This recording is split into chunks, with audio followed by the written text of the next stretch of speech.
Welcome to Cabanatuan Nueva Ecija.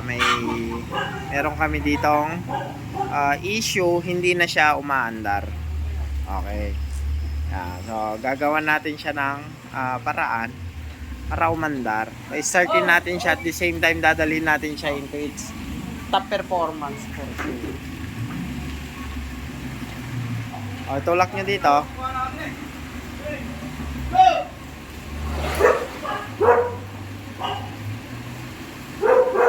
Abante dito. Top performance ang target natin sa kanya. Alright. Kakatak lang tayo ng troubleshooting. Okay. Dito. Ayun. Nabaklas na yung ibang parts kasi nag-troubleshoot na sila sir, pero hindi talaga kaya. Ngayon, tayo ang magpapaandar niyan. Isa-isahin natin. Pero umandar pa siya noon, tapos namatay. Ganun ba yung... Hindi, before kasi yan na maibaba naman yung transmission, nag-ahunting na yung andar niya. Yung umaalon-alon na, namamatay na rin noon. Bago namin hipuin yung transmission niya, tsaka yung turbo. Oo. Yung andar niya, nagpapa-ano-ano na. Pero nung binalik niyo yung transmission, di na umandar. Umandar pa siya. Umandar pa. Kaya nag-delay na yung RPM niya. Okay. Ayaw na siya mag-RPM ng malakas. Ang galing na lahat yan. Oh, yung tools, pakibaba. Log. Nangun ka ribong. Oh. Check mo yung oil. Buti nasingit na wala ka ngayon gawa sa pwede. Nag-aante kami ng parts. Nakakakabahan ko lang sa Wala. Buti nga hindi Oh.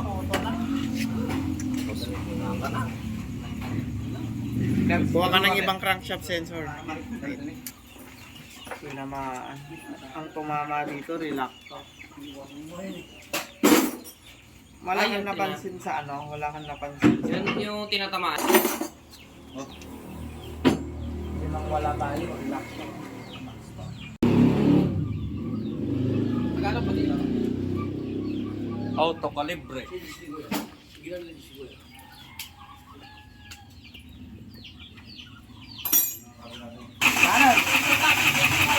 Meron! Click na eh.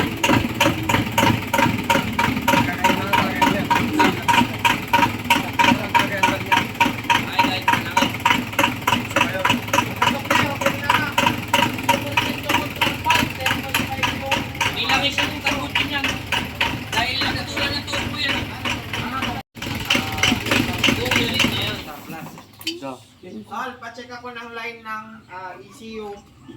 Yung sakit ng ECU. Tapos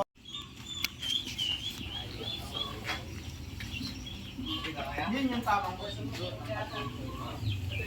Yung ko nga sa isuso yan kasi ang isuso ngayon wala na. Wala na sila. Yung mga magagaling sa kanila, Wala na sila.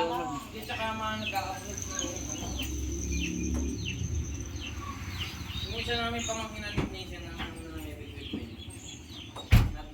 Nag-OJT sa Isuzu sa Lipa. Kaya sinabi niya sa amin, share na din ka sa news yan. Boss, ano na rin? Boss. Best. Ngayon, nandun yung pamangkin namin nasa haba. Kasama yung isa namin sa kapatid na bunso. So sabi ko, kung kailangan niya ng backup, pupunta kami dyan. 10 unit yata na equipment yung nalubog sa ilog sa Abra. Alam mo may-ari noon, mga milyon. Magkano na? Silver noon. Silver mas may-ari noon. Buong tayo ng television. For China yung mga equipment niya. Nakalaban namin. Diba? Kulang. Manok na Iba ang laban. Nagawa rin ng sirang tao. Meron silang exclusive Trooper. Dryer. Sirang electric fan. tuwing Biyernes. Wala ka talagang gagana ng... Yan ang Wala nang lilingon. hubad nila lang. Pero kasarapan naman daw sa may equipment ng Ah. China, yung mga sani. Madaling ka lang sir. Sir, yung pagka nalubog siya, yung ECU niya hindi napapasok sa tubig. Yung lubog nga yung lahat ng pagbuhay, nung buksan niya yung ECU eh. Alam mo yung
Hindi naman mahalak.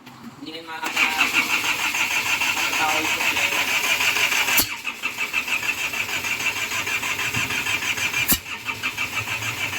Hindi, matagal yan.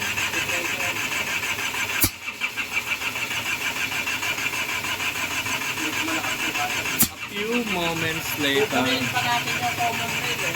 Kukunin nyo na yan. Yan, matagal yun. Yan na. Yeah.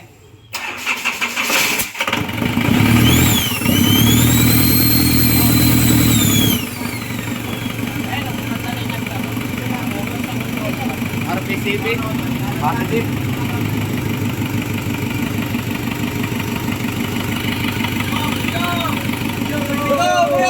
Lupit! Nalalagpay lang na yung andar, nawala yung palya. Ang problema natin kanina is rail pressure control valve. ECM crankshaft sensor kaya ayaw mandar. Tignan natin kung tumama na. Tawagan mo po.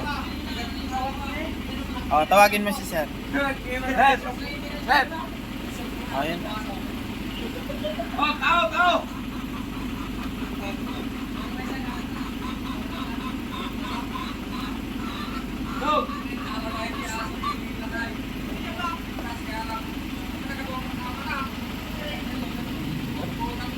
Sir, tignan mo. Kanina, Pressure na. yung kaninang 10 natin, sabi ko sa'yo, na-meet na natin. Ayan, na-meet na natin. Tapos, ito kanina 0, sabi ko 17 to 22. Na-meet na rin natin, kaya ganyan ang andar. So, tama yung mga pinalitan natin. Tama yung procedure natin. Okay. Yun lang isang malaki talaga epekto sa kanya. Ilagay natin na RPCB kasi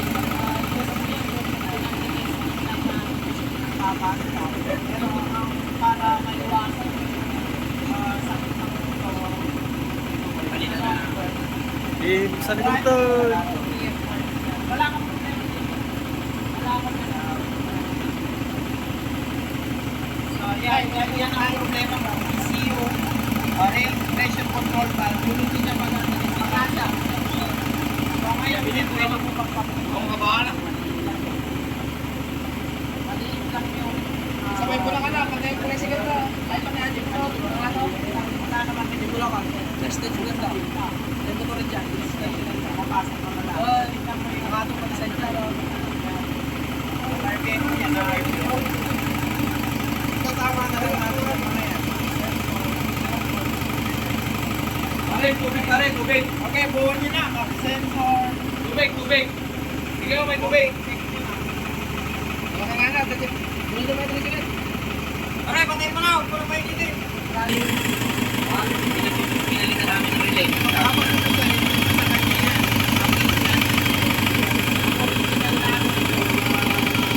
fluid pump nito.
Oh,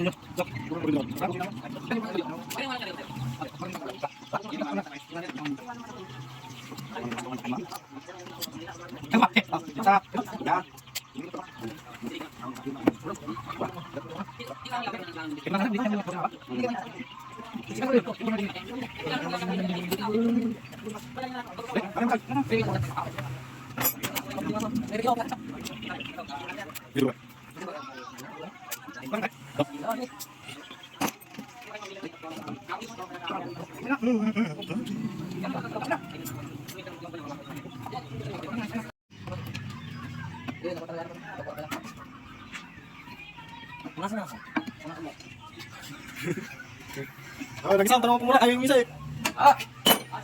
Yeah. Yeah. Ako naman kayo.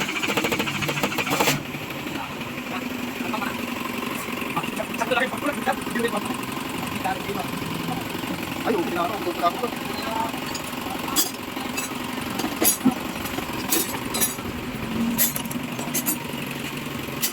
Gusto mo tapay? Bakas ko yung sasakyan natin. Oo.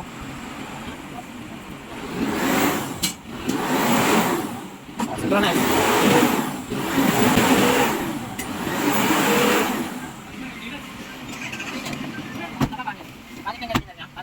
Palitin mo. Matter of 2 hours. So, eto na. Na-normalize na natin siya. Nagpo 4,000 na yung RPM. Magti-test drive na tayo. Sara niya yan. Test drive! So, puro taka. Malawang ba dyan, sir? Dito? Diyan, mga 2 kilometers siguro. Sige, tara. Magkakabit pala sila aircon mo. Pwede rin din sa highway tayo lumabas. Oo. Oh, lakas na aircon ito. Malakas aircon yan. Yeah, let's go. Yeah. Yeah. Yeah, kasya. Bushing na yan. Bushing. Palitin na yung mabusing yan. Oo, bushing. Yeah. Yeah.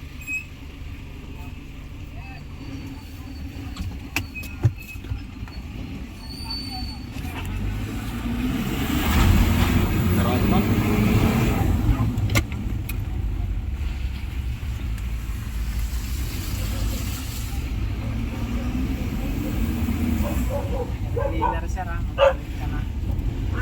Natanggal ko Yan sa ang ECU niya, hindi pa. Oo, yan ang ECU.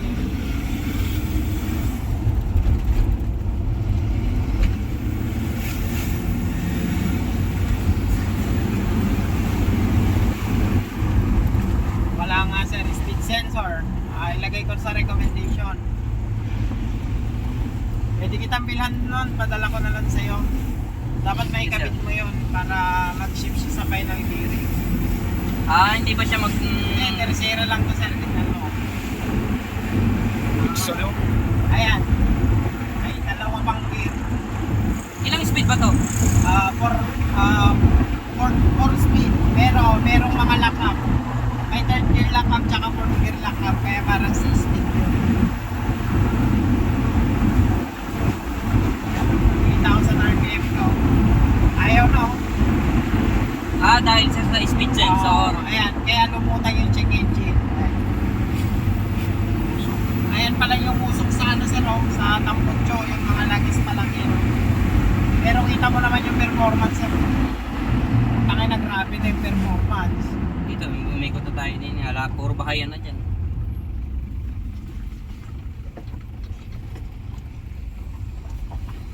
Ayan, oh, tignan mo yung usok mo. Dapat yan, masunog pa lang lahat. Grabe ah. Alam mo, ulap eh. Langis yan, napuno ng langis ng kotse yan eh.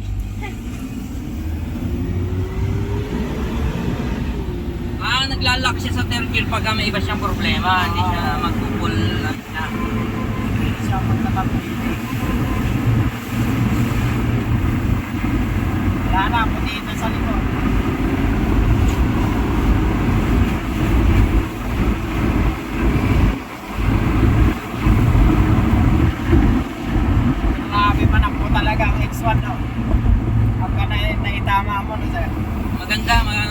3.0 yan eh. Turbo, tapos double overhead cam. Wala ka ng diesel, sir. Kinargahan lang ng ano Ito yan. dapat mapabalik-balik niya dito to, sir, para maubos niya. Pag naubos siya, wala nang usok yan. Sinisipin yung turbo mo. Nakadalawang turbo na siya. Yung dalawang turbong nasira na yan, dun pa lang yan sa may ano, sa nagbenta sa amin. Ah, Hindi nila tinrace yung bakit nasisira yung turbo. pagka nagkaroon na to ng hard start, sir, that's the time na kailangan mo nang pumunta doon. Yung, anong tawag nito? Yung crankshaft sensor, pwede kitang ihanapan para ma-preparean ka ng parts. Ay, crankshaft, reactor, rather. Patay mo Yung bababa malaki. ulit yung transmission. Yes, sir, bababa lang. Para wala kang iniisip. Yan kasi gas-gas na eh. Pagka lumala kasi yun, sir, pagka lumala yun, ganun ulit mangyayari. Hindi na rin naanda. Yan, sir, magkaka-hard start. Hard start muna. Try natin yung ubusin. Hindi ka mag-fuel, sir. Ay, wala akong dalang wallet. Balik na natin, baka maubos. Ayun o, kaya umiilaw pa yung check trans dahil doon sa speed sensor. Pag napalitan yan, sir, ng good, wala nang mawawala. Ayan o, pumino na yung uso. Ubus na. Hindi lang pala. Binuhusan namin ng ano siya ng gasolina. Kami, umaapoy pa yung tambot nyo. Sir, sa sobrang dami, umaapoy yan. Hinugasan namin ng ano. Ganun lang talaga yung solution doon na mabilis. Baso mo ng gasolina.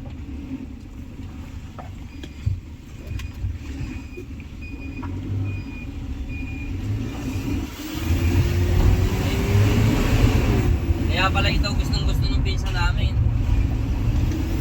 Siguro ni-research niya na mataas dati yung value nito. Binakiro mong ka.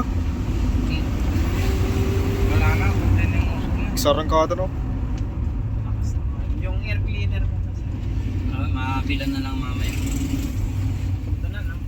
Dito ka sa ganyan.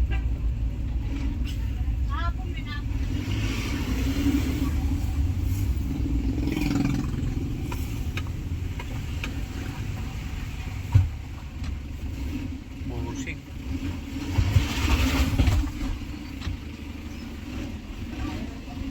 Dole chokin na. Dole. Kita mo. Synchronize na synchronize. Okay na yung data niya. Yes, sir. Kung anong movement nung ito, same sila ng movement to. Synchronize, walang nadidelete sa kanila. Kaya pag RPM mo, tignan mo, rise sila lahat, oh. Walang nadidelete sa kanila. Dito pa lang, kita ko na kung anong performance yung test drive.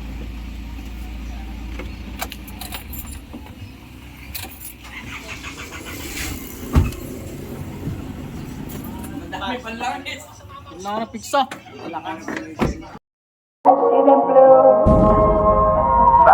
And I think to myself, what a wonderful world.